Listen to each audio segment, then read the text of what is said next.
Please have a seat.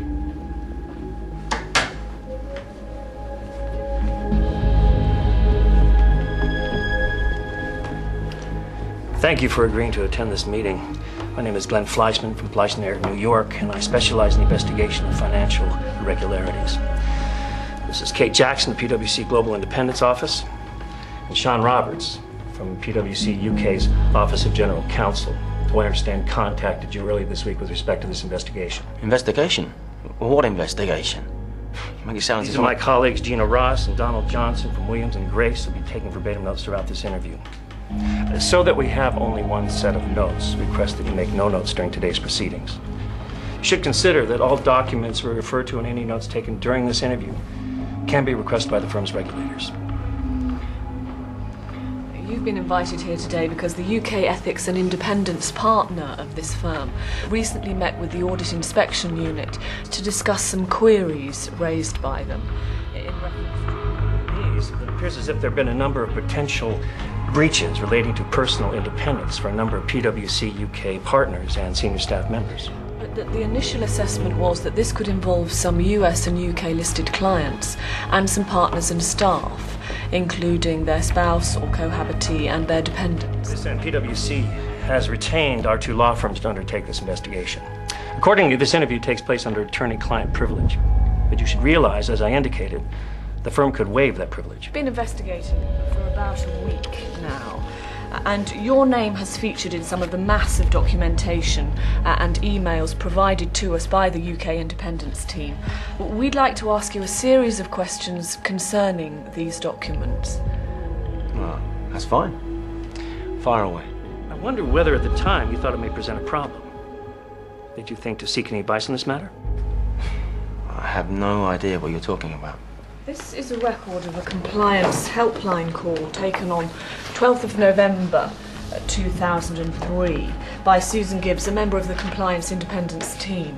It details your request for a dispensation to retain your own and your family's shares in Ace Holdings, and the fact that your request was turned down as you'd acquired these shares in 2001. Well, it's quite simple to understand the wording restricted securities, would you agree? Well, yes, but well, it's not that straightforward. Well, then why then, when you were informed, did you continue to hold the shares and not disclose them? These independence rules are a bureaucratic nightmare.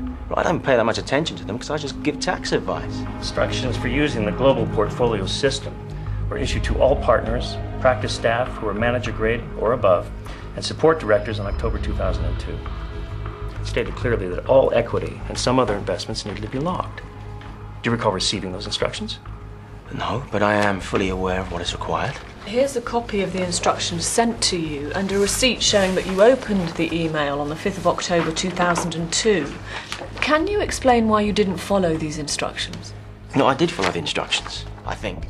In this 2004 independence confirmation submitted on the 30th of May 2004, I note your answer makes no reference to your shareholding in Ace Holdings, and yet question 2 asks you to disclose any shareholding in any restricted entity. Can you explain this omission? Well, obviously I can't remember every detail. But I don't see the relevance of my share. In this, you've indicated that your GPS portfolio is up to date. Well, what was in your mind when you completed that section of the confirmation? Look, what is it exactly that you're getting at? I have here extracts from your time records for the calendar year 2003.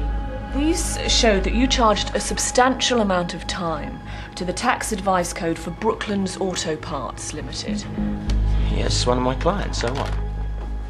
You must be aware that Brooklands is the major UK subsidiary for Le Mans Luxembourg, which is the second largest division of Ace Holdings, a substantial automotive parts company with UK and US listings.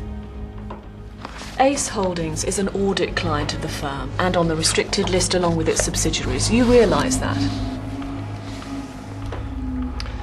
The Ace Holdings share register shows that you, your wife, and 2 minor children have been shareholders since 2001.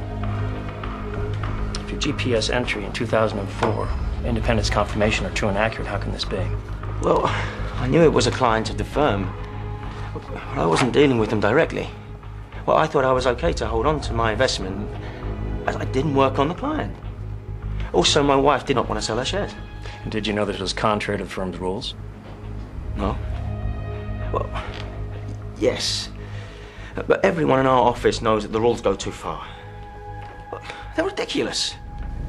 In fact, I've heard that some of the senior people in our offices have set up an investment club to invest in clients. I suggest an adjournment of this interview for several days so you can review your records and give us full details of any other investments you've made with the firm's clients. We'll then cross-reference those details with the information we already have. We're done here.